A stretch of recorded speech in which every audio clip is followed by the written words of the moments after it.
Hello BSc second year. मैं आज आपको पेपर फर्स्ट एंजियोस्पर्म के बारे में बताऊंगा। आप लोग फर्स्ट ईयर में लोअर ग्रुप के बारे में पढ़ चुके होंगे और लोअर ग्रुप के लाइफ साइकिल्स के बारे में पढ़ा, जहाँ पे आपने देखा होगा कि लोअर ग्रुप के स्ट्रक्चर्स और उनके रिप्रोडक्शंस के बारे में आपने पढ़ा। अब हम यहाँ पर हायर ग्रुप, जिसमें आपको दो ग्रुप दिखाई दिए होंगे, वो है जिम्नोस्पर्म और एंजियोस्पर्म। ये जिम्नोस्पर्म और एंजियोस्पर्म एक ग्रुप था जिसे हम फेनोरोगैम्स कहते थे। बेसिकली इस फेनोरोगैम्स जिसे हम कह रहे हैं वो एक फ्लावरिंग प्लांट ग्रुप है। इसमें से एक ऐसा फ्लावरिंग प्लांट ग्रुप जिसके सीड्स ऑलवेज कवर्ड होते हैं, यानी कि वो क्लोज होते हैं, ओवरी के अंदर वो बंद होते हैं। ऐसे ग्रुप का नाम है एंजियोस्पर्म। हम लोग इसी एंजियोस्पर्म के बारे में जो पढ़ेंगे, जो खासकर इस पेपर में आप उस एंजियोस्पर्म के बारे में जो पढ़ेंगे वो है इनके क्लासिफिकेशंस और इनके मॉर्फोलॉजिकल कैरेक्टर्स के बारे में। आपने अभी तक जिस एंजियोस्पर्म की बात हम लोग कर रहे थे, इसमें आप देखेंगे दो फेज आते हैं। एक है इनका स्ट्रक्चर और दूसरा है रिप्रोडक्शन का हिस्सा। स्ट्रक्चर जो हुआ करती है वो दो हिस्सों में डिवाइडेड है, एक्सटर्नल और इंटरनल। इंटरनल हिस्से को ही हम एनाटॉमी कहते हैं। इंटरनल हिस्से की जो स्टडी करेंगे उसको हम एनाटॉमी कहेंगे, जबकि एक्सटर्नल हिस्सा जो पढ़ेंगे इसे हम मॉर्फोलॉजी कहेंगे। और इसी मॉर्फोलॉजिकल कैरेक्टर्स के आधार पर एंजियोस्पर्म ग्रुप को, प्लांट के इस ग्रुप को या उसका क्लासिफिकेशन और नॉमेनक्लेचर स्टडी करते हैं। ये स्टडी करेंगे किसके आधार पे? मॉर्फोलॉजिकल कैरेक्टर्स के आधार पे, जो स्ट्रक्चर का एक्सटर्नल हिस्सा हो। यहाँ पे मॉर्फोलॉजिकल कहने का मतलब है कि बाहर से एक्सटर्नल जो स्ट्रक्चर है, फ्लावर से लेकर के अप टू फ्लावरिंग ग्रुप है, तो यहाँ पे आप देखेंगे कि जो एंजियोस्पर्मिक प्लांट ग्रुप है उसका बेसिकली जो हिस्सा है, जिस पर हम क्लासिफिकेशन या नॉमेनक्लेचर के बारे में पढ़ेंगे या जानेंगे, वहाँ पर एक्सटर्नल पार्ट जो है, मॉर्फोलॉजी का जो हिस्सा है, वो बहुत ही इंपॉर्टेंट है। दूसरा जो आप देख रहे हैं वो है रिप्रोडक्शंस। रिप्रोडक्शन जो हुआ करता है, ये रिप्रोडक्टिव स्ट्रक्चर यहाँ पर क्या है, वो है फ्लावर। तो फ्लावर जो हुआ करती है, इस फ्लावरिंग कैरेक्टर्स के बारे में, यानी इनका भी जो एक्सटर्नल फीचर है उसको लेकर के हम स्टडी करेंगे। और तब इस फ्लावर का मॉर्फोलॉजिकल फीचर, फ्लावर की जो मॉर्फोलॉजी है और प्लांट जिसके यानी कि वेजिटेटिव स्ट्रक्चर की जो मॉर्फोलॉजी है, दोनों को मिला करके हम एक स्टडी करते हैं और उसका नाम देते हैं टैक्सोनॉमी। उसका नाम देते हैं टैक्सोनॉमी। और इसी टैक्सोनॉमिकल कैरेक्टरिस्टिक्स के आधार पर हम लोगों को पढ़ना ये है कि एंजियोस्पर्म के हिस्से में जो टैक्सोनॉमिकल फीचर्स है, जिसके आधार पे नॉमेनक्लेचर और क्लासिफिकेशंस स्टडी किया करते हैं। इसमें हम क्या स्टडी करेंगे? इसमें स्टडी हम करते हैं प्लांट्स के नॉमेनक्लेचर को और उसके क्लासिफिकेशन से, ठीक है। और इसी क्लासिफिकेशन नॉमेनक्लेचर के लिए, इस क्लासिफिकेशन और नॉमेनक्लेचर के लिए हमें क्या जानना होगा?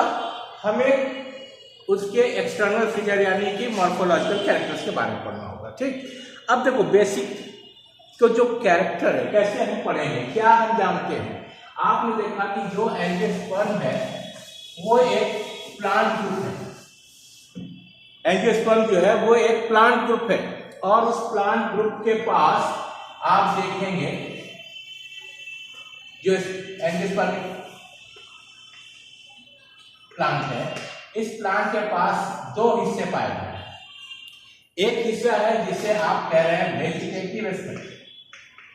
वेजिटेटिव स्ट्रक्चर जिसमें एक्सटर्नल फीचर का वो हिस्सा हम पढ़ेंगे जिसमें रूट, स्टेम और लीफ वाला। हमने आपको एक नोट्स पहले भेजा था, आपने हो सकता है देख भी लिया हो। वो एक प्रिपरेटरी नोट्स है जिसमें रूट्स, स्टेम और लीफ का एक्सटर्नल फीचर कैसा होगा ये जरूरी है जानना, क्योंकि उसके तमाम जो कैरेक्टर हैं उसी कैरेक्टर पर क्लासिफिकेशन जो होगा वो बेस्ड होगा। तो हमें जानना है टैक्सोनॉमिकली कैरेक्टर्स में जो हम जानते हैं हर प्लांट्स के बारे में, वो किस ग्रुप में है, किस टैक्सोनॉमिकल हायरार्की में है, उसका क्लासिफाई करते हैं तो उसका क्लासिफिकेशंस किस में आएगा। उस क्लासिफिकेशंस को जानने के लिए उसके इस एक्सटर्नल फीचर्स को यानी कि वेजिटेटिव कैरेक्टर्स को, स्ट्रक्चर को हमें जानना है। उसी तरह से दूसरा जो कैरेक्टर्स है वो है रिप्रोडक्टिव। वो क्या है? Reproductive structure. और इसमें हम पढ़ते हैं किसके बारे में? फ्लावर के बारे में।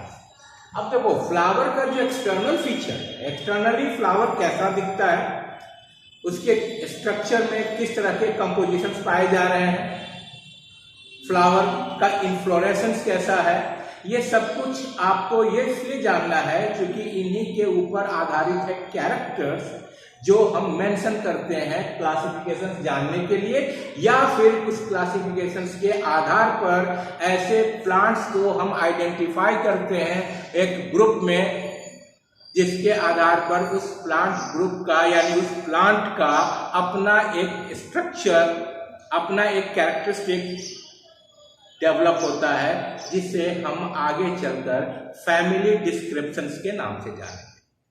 यहाँ पर बहुत इंपॉर्टेंट है कि एंजियोस्पर्मिक प्लांट के में पाए जाने वाले वेरियस टाइप के प्लांट्स, आपने देखा होगा आपके आसपास इर्द गिर्द जितने भी तरह के ट्रीज, हर्ब या श्रब दिखाई देते हैं वो सब एक प्रकार के एंजियोस्पर्मिक प्लांट हैं। उस एंजियोस्पर्मिक प्लांट के अंदर वो किस फैमिली को बिलोंग करता है उसे जानने के लिए हमें उसके मॉर्फोलॉजिकल कैरेक्टर्स को जानना बहुत आवश्यक है। तो मॉर्फोलॉजिकल कैरेक्टर किस प्रकार से होगा, कैसा होगा, ये जानने के लिए बहुत इंपॉर्टेंट है कि आप उसके वेजिटेटिव कैरेक्टर्स को जानें, उसके वेजिटेटिव स्ट्रक्चर्स के उन तमाम तरह के कैरेक्टर्स को जानिए जो बेसिकली रूट, स्टेम या लीफ में हुआ करते हैं। फिर उसी तरह से आप रिप्रोडक्टिव स्ट्रक्चर है यहाँ पे फ्लावर एक ऐसा कैरेक्टर है, फ्लावर एक ऐसा स्ट्रक्चर भी है जिसके ऊपर मैक्सिमम कैरेक्टर उस पर्टिकुलर प्लांट्स के पाए जाते हैं जो आइडेंटिफाई करती है, आपको हेल्प करती है आपको फैमिली डिस्क्रिप्शंस।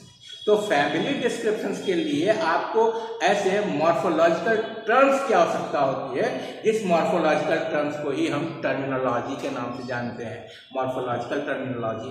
क्योंकि ये मॉर्फोलॉजिकल टर्मिनोलॉजी जब तक आपको नहीं आता तब तक आप किसी भी प्लांट को प्रॉपरली एक्सप्लेन नहीं कर सकते, क्लासिफाई नहीं कर सकते, नॉमेनक्लेट नहीं कर सकते। तो जरूरी है आपको कि आप उनके बारे में जो कुछ भी देखते हैं, अब नेचर में जितने भी तरह के प्लांट्स हैं सबका अपना एक कैरेक्टर है, सबके पास अपने एक खास तरह का स्पेसिफिकली स्ट्रक्चर है जो एक अलग नाम से जाना जाता है ना। अब एग्जाम्पल के तौर पे आप देखा होगा गुड़हल का फूल। गुड़हल बेसिकली बहुत ही कॉमन है, इम्पॉर्टेंट है, इंटर में आपने पढ़ा भी होगा, और जिसने इंटर में अच्छे से फैमिली डिस्क्रिप्शन पढ़ा है उसको यहाँ पे कभी कोई दिक्कत नहीं होगी। इसीलिए हमने उस रिवाइज करने के लिए आपको एक प्री नोट्स सेंड किया है, आप अपने उस पर देखिएगा, जिसमें इनके बारे में दिया गया है कि किस तरह के कैरेक्टर्स को क्या कहते हैं। इस पेपर में, एंजियोस्पर्म के इस पेपर में बेसिकली हम लोग जो पढ़ेंगे वो यही है। और रिमेनिंग जो कैरेक्टर है, एंजियोस्पर्म एक बहुत बड़ा ग्रुप है जिसको हम लोग कई भागों में बांट चुके हैं। जैसे आपने देखा कि मॉर्फोलॉजिकल कैरेक्टर्स को जो हम लोग देख रहे हैं, मॉर्फोलॉजी जो पढ़ रहे हैं, उसी मॉर्फोलॉजिकल बेसिस को आप आगे चल करके एम्ब्रियोलॉजी के कैसे पढ़ेंगे, यानी कि जो रिप्रोडक्टिव स्ट्रक्चर है फ्लावर का, ये आगे चलकर इसका इंटरनल स्ट्रक्चर कैसा होगा, वो एक एम्ब्रियोलॉजी सेक्शन के नाम से जाना जाता है, जो आप नेक्स्ट सेमेस्टर में पढ़ेंगे। यहाँ पर आपको जो पढ़ेंगे वो होगा एक्सटर्नल टर्मिनोलॉजी पढ़ेंगे हम लोग एंजियोस्पर्म के केसेस में। दूसरा जो पेपर सेकेंड होगा वो है साइटोलॉजी, और जो तीसरा पेपर आप पढ़ रहे हैं वो है इसी वेजिटेटिव स्ट्रक्चर पे रूट स्टेम लीफ की इंटरनल स्ट्रक्चर यानी कि एनाटॉमी। ठीक, तो आपको यहाँ पर ये पढ़ना है और नेक्स्ट सेमेस्टर में आप वहां पर ये पढ़ेंगे। तो देखिए कि जो फ्लावर है, अब आपने देखा होगा हर तरह के फ्लावर्स में, अलग अलग फ्लावर्स में, या आपके घरों में जो पाए जाने वाले फ्लावर्स होंगे, गमले में जो फ्लावर होंगे, आप उनको ध्यान से देखिए तो आप देखेंगे कि वो एक विशेष कलर का है, उसके अंदर कुछ विशेष तरह के स्ट्रक्चर्स दिखाई दे रहे हैं, यानी उनका जो स्वरूप है, उसका जो रूप है, उसकी जो शेप है एक खास तरह का है।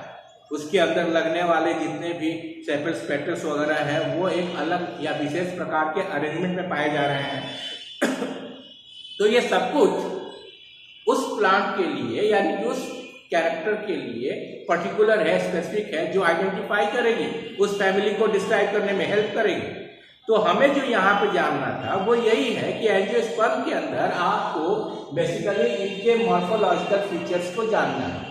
अब देखो मॉर्फोलॉजिकल फीचर जो हुआ करेंगे वो आपको सिर्फ थ्योरी में ही नहीं बल्कि ये आपको प्रैक्टिकल के लिए भी इम्पॉर्टेंट है। तो प्रैक्टिकल में आपको एक प्लांट दे दिया जाएगा और जिस प्लांट को दिया जाएगा उस प्लांट में रूट से लेकर के फ्लावर तक के जितने भी स्ट्रक्चर हैं उनको इस टर्मिनोलॉजी के बेस पर आइडेंटिफाई करना है या डिस्क्राइब करना है।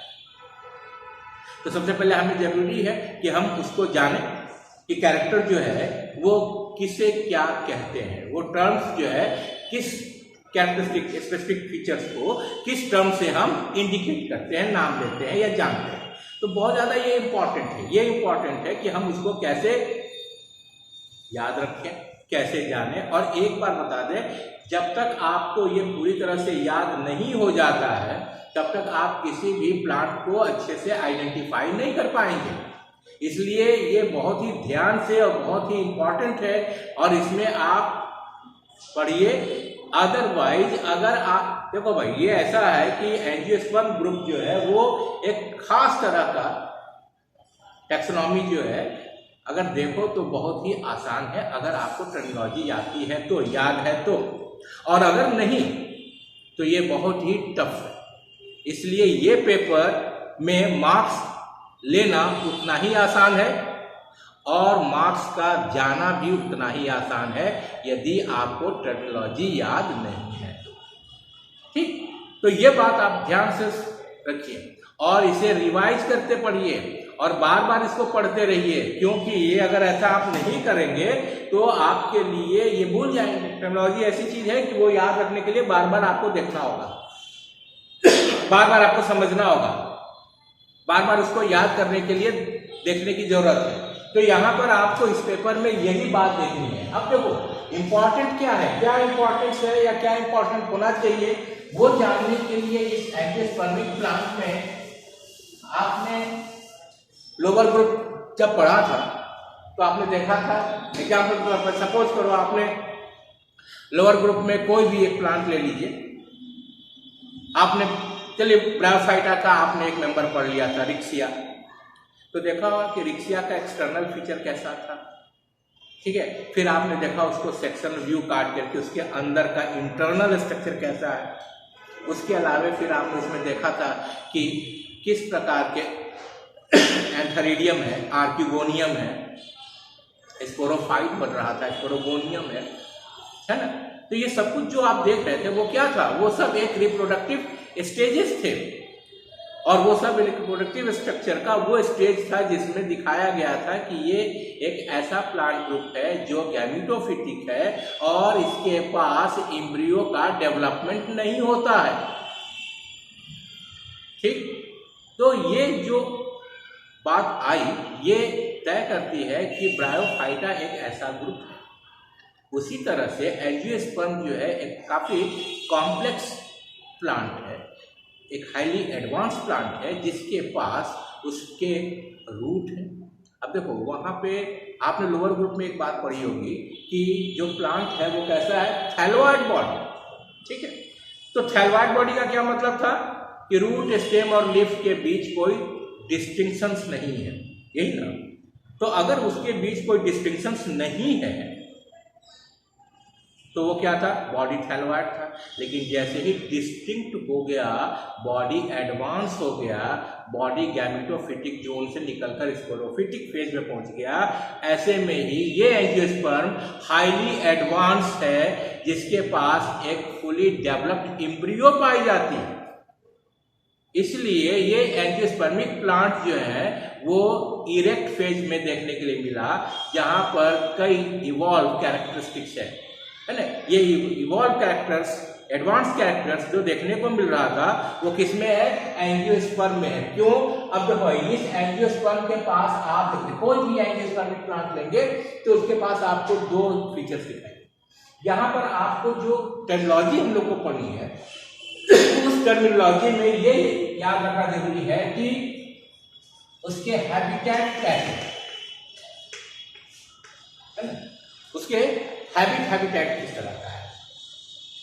अब देखो यहाँ पे एंजियोस्पर्म प्लांट जो दिखाई दे रहे हैं ये अलग अलग जोन में अलग अलग तरीके के दिखाई देते हैं। जैसे जहाँ पे वाटर की बहुत कमी है तो आप देखते हैं कि वहाँ जीरोफिटिक प्लांट्स पाए जा रहे हैं। जहाँ बहुत अधिकता है जल की वहाँ हाइड्रोफिटिक प्लांट पाए जा रहे हैं। जहाँ दोनों ही कैरेक्टर यानी कि जल की अधिकता जो है, जल की अधिकता न है और जल की कमी भी ना हो, यानी कि ऐसे स्थान में पाए जाने वाले जो प्लांट ग्रुप है उसको आप मीजोफिटिक ग्रुप कहते हैं। तो यहाँ पर एंजियोस्पर्म का जो बहुत बड़ा हिस्सा है वो मीजोफिटिक ही है और ये अलग अलग प्लेस में, अलग अलग जगहों पर अलग अलग तरीके से पाए जाते हैं। तो यहाँ पर हम लोगों को एंजियोस्पर्मिक प्लांट के बताने से पहले तमाम तरह के उन कैरेक्टर्स को तब तक जानना जरूरी है कि वो किस तरह के हैबिट में रहते हैं, किस तरह का वो हैबिट है इसमें। अब देखो हैबिट की बात जब हम लोग करते हैं, सपोज जो है ना यहाँ देखते हैं, तो हैबिट किस तरह का है। हैबिट के फेज जो है वो दिखाई देते हैं कि वो हर्ब है कि श्रब है या फिर ट्री। कोई भी एक प्लांट इन तीनों में से किसी एक ही फेज में होगा, या तो हर्ब में होगा या श्रब में होगा या फिर ट्री में होगा। आपको बताना है कि ये प्लांट हर्ब है, श्रब है, ट्री। अब देखो बेसिकली हर्ब क्या है, हर्ब ऐसे प्लांट्स हैं जो पूरी तरह से अर्थ सरफेस पर पड़े हुए हैं, लेटे हुए हैं और अप टू 1 फीट, 1-8 फीट की ऊंचाई तक खड़े हैं। ऐसे जो ग्रुप है उनको हम कहते हैं अर्थ। लेकिन एक से ऊपर जाएंगे, 3 फुट 4 फुट तक की हाइट में रहेंगे तो उसको हम कहते हैं श्रब, और उसके ऑनवर्ड ऊपर चले गए तो वो सब हो जाते हैं ट्री।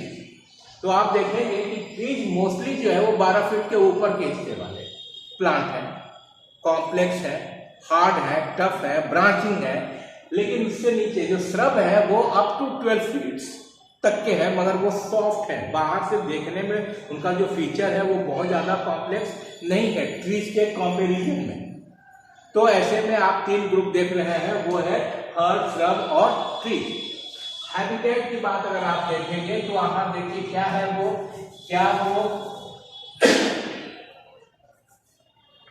ट्रॉपिकल जोन में है, टेम्परेट है, ठीक, या फिर आर्कटिक है,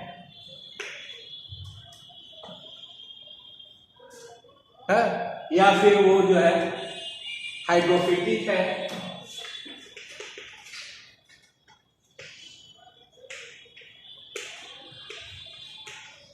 जीरोफिटिक है, क्या है? प्लांट के बारे में आपको देखना है कि वो किस तरह के, ट्रॉपिकल है, टेम्परेट है,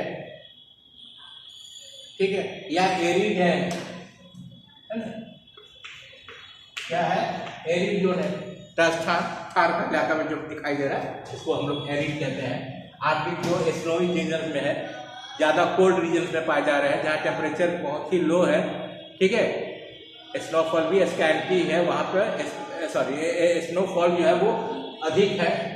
टेम्परेट जहाँ पे टेम्परेचर लो है बट रेनफॉल जो है वो फ्रिक्वेंटली है, होता रहता है। ट्रॉपिकल वो जोन है जो जहाँ पर रेनफॉल जो हुआ करता है वो कम होते हैं, और होते हैं तो हेवी रेनफॉल हुआ करते हैं, मगर वो रेगुलर सीक्वेंस में नहीं, सीजनली हुआ करते हैं, ठीक है। जैसे लैंड, हम लोग जो जहाँ रह रहे हैं, ये जो उत्तर प्रदेश का भाग है, बिहार है, राजस्थान है, तो पंजाब है, दिल्ली का जो एरिया है, ये सब क्या है? एक मैदानी जोन है, ग्रासलैंड एरिया है। तो यहाँ पर ये ट्रॉपिकल जोन है जहाँ पर टेम्परेचर हाई है, रेनफॉल भी हाई हुआ करती है, मगर थोड़े, ठीक है, सीजनली। लेकिन वही टेम्परेट जहाँ पर है वहाँ पर क्या होगा? वहाँ पर टेम्परेचर लो है और रेनफॉल ग्रेजुअली होता रहता है, ठीक है, वो होता रहता है धीरे धीरे। तो ऐसी स्थिति में ये आपको जोन है जहाँ पर ये दिखाई देगा, ठीक। आपको इन्हीं हैबिटेट के जोन में से जिस टर्म को वो प्लांट या उसका नेचर बिलोंग करता है उसे आप वहां पर बताएं, उसको बताएंगे कि इस तरह का ये नेचर है इस प्लांट का, ठीक है, समझ में आ रही बात? इस तरह से आपको ये प्लांट के बारे में बताना है। अब बाकी चीजें देखो, ऐसा है कि इसमें बहुत सारे टर्म्स हैं जिसका डिस्कशन हम यहाँ पे नहीं करेंगे क्योंकि वो एक लंबा समय लग जाएगा, और इसलिए बेटर है, इसीलिए हमने आपको एक प्री नोट्स दे दिया है, उसको आप फॉलो करिए। रिमेनिंग आप अभी अगर कोई किताब नहीं खरीदे हैं तो इससे पहले आप इंटर की बुक निकाल करके उसमें जो मॉर्फोलॉजिकल कैरेक्टर्स है उसको पूरा पढ़ डालें, कंसेप्ट क्लियर कर लीजिए इसका, ठीक है। कोई टर्म जो समझ में नहीं आता वो फिर आप हमसे पूछिए, कोई प्रॉब्लम नहीं। तो यहाँ पर आपको इसके बारे में दे देना है। अब इसके बाद अगर आपके पास आ रहा है तो वो क्या है? वो है इसका वेजिटेटिव कैरेक्टर्स। वेजिटेटिव कैरेक्टर्स से स्टार्ट होता है कहाँ से? रूट से। अब देखो रूट जो है एंजियोस्पर्मिक प्लांट्स में, ये रूट दो तरह के होते हैं।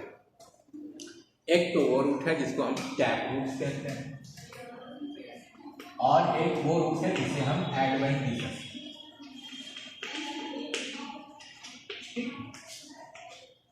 ये दो प्रकार के रूट होते हैं एंजियोस्पर्म के केस में। अब ये बात आती है कि हमें ये जानना होगा, पहचानना भी है कि वो किसको कहेंगे। टैप रूट वो रूट है जो रेडिकल से ओरिजिनेट करता है, ठीक है। आपने देखा होगा सीड जब जर्मिनेट करता है तो एक व्हाइट कलर का एग्जिस्टेंस आती है, एक आउटग्रोथ निकलता है व्हाइट कलर का, that is called the radical. वो रेडिकल डेवलप करके क्या बनाती है? रूट डेवलप करती है। तो वहां पर आप देखेंगे कि उस रूट में एक मेन एक्सिस है और उस मेन एक्सिस से कई अलग अलग ब्रांच एक्सिस है। तो एक जो मेन एक्सिस है उससे प्राइमरी हो गए और उससे और निकलने वाले को सेकेंडरी, और उससे निकलने वाले को टर्शियरी। ये टैप रूट की पहचान है। लेकिन जब किसी भी प्लांट में इस रेडिकल से कोई रूट नहीं निकलता हो और वो प्लांट के किसी भी अन्य भाग से, दूसरे भाग से निकलता हो, भले रेडिकल वाले स्थान पर ही क्यों ना निकलते हो मगर रेडिकल से नहीं निकलता हो, तो ऐसी स्थिति में उस रूट को हम कहते हैं एडवेंटिशियस, ठीक है। जिस प्लांट में अगर टैप रूट होता ही नहीं हो, टैप रूट नहीं, तो ऐसी स्थिति में वहां पर वो प्लांट बिलोंग करता है किसको? मोनोकॉट प्लांट, जहां नहीं है। और जहां टैप रूट है वहां वो क्या है? Dicot plant. एंजियोस्पर्म के पास दो तरह के प्लांट्स पाए जाते हैं, एक मोनोकॉट है और दूसरा डाइकॉट। अब मोनोकॉट प्लांट के कैरेक्टरिस्टिक्स अलग है, डाइकॉट के अलग है। अतः बेसिकली इस आधार पर पहले हम एंजियोस्पर्म को सेपरेट करते हैं, डिफरेंशिएट करते हैं मोनोकॉट या डाइकॉट। ठीक है। अब यहाँ पर ये सब कुछ इसलिए भी जानना है क्योंकि जब हम क्लासिफिकेशंस पढ़ेंगे तो उस क्लासिफिकेशंस में डाइकॉट और मोनोकॉट का जिक्र होगा, और वहाँ पर आपको ये बताना पड़ेगा कि डाइकॉट प्लांट जो है वो मोनोकॉट से किस कैरेक्टर के आधार पर भिन्न है। तो आपने देखा ये रूट में, अगर रूट को देख करके हमें पहचानना हुआ तो हम कह सकते हैं कि ये प्लांट जो है मोनोकॉट है और ये प्लांट जो है वो डाइकॉट है। डाइकॉट कौन सा होगा? जिसमें आपको दिखाई देगा टैप रूट। अगर टैप रूट नहीं है, सिर्फ एडवेंटिसस ही है, और एडवेंटिसस है, इसके लिए यह भी देखना होगा कि उसमें टैप रूट कहीं भी ना हो, तब वो क्या होगा? मोनोकॉट का कैरेक्टर होगा। इसलिए देखा होगा बहुत एक एग्जाम्पल बता रहे, जैसे आपने देखा होगा ओनियन, प्याज, तो देखा होगा उसके नीचे से कई पतले पतले जो है ना हेयर्स लाइक रूट्स निकले होते हैं। वो जो पतले पतले हेयर्स लाइक रूट्स हुआ करते हैं वो क्या है? वो एडवेंटिसस रूट्स है। क्यों? क्योंकि उसमें टैप रूट नहीं है। टैप रूट किसको कहेंगे? जिसमें मेन एक्सिस होना चाहिए। तो वहां पर आप देख रहे हैं कि उस ग्रुप में कोई मेन एक्सिस ही नहीं। अतः हम डिफाइन ऐसे भी कर सकते हैं एडवेंटिसस रूट्स को जहां पर कि मेन एक्सिस, बहुत सारे रूट्स हैं और उसमें मेन एक्सिस हम डिस्टिंक्ट नहीं कर पाते। एक्चुअली ऐसे रूट्स को हम कहते हैं फाइब्रस। ठीक है, तो ये क्या है, यानी इसके लिए क्या होना जरूरी है? फाइब्रस रूट का होना जरूरी है, फाइब्रस रूट। इसलिए एडवेंटिसस जो है टैप रूट में भी हो सकता है, यानी कि डाइकॉट प्लांट में भी हो सकता है। क्यों?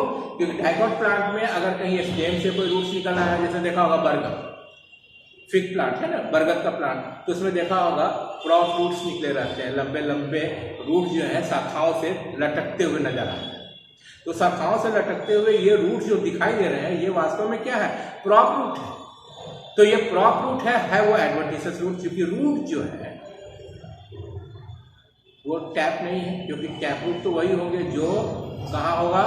रेडिकल से निकला होगा, और रेडिकल से निकलने वाला ये टैप रूट ऑलवेज अंडरग्राउंड होंगे।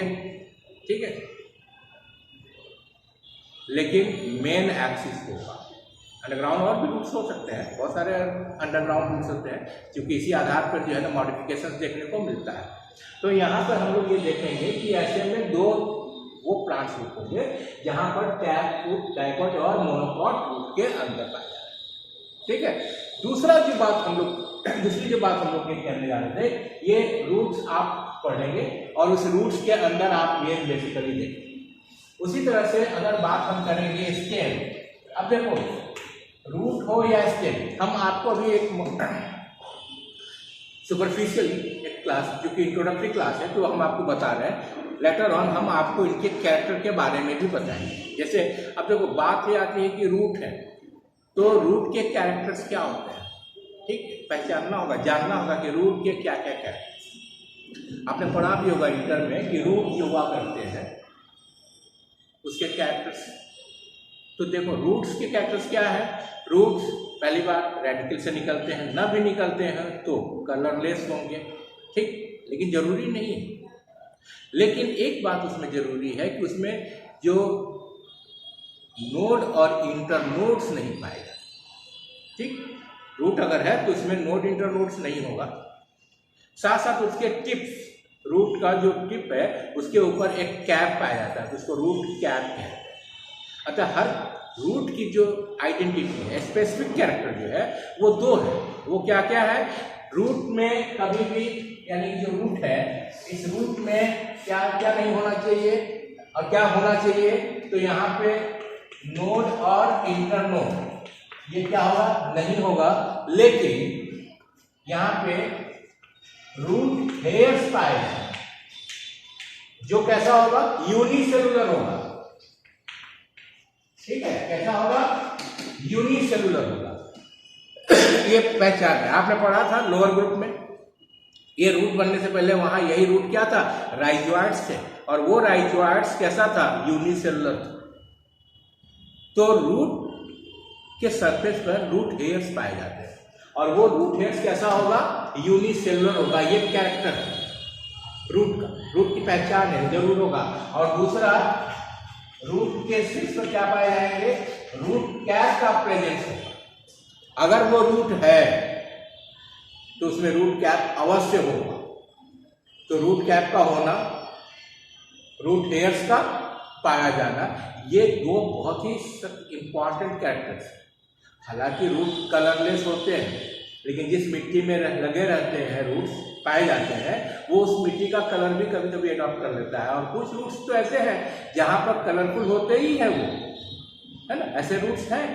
जैसे कैरट, गाजर, तो गाजर देख रहे हो, गाजर क्या है, रूट, ठीक।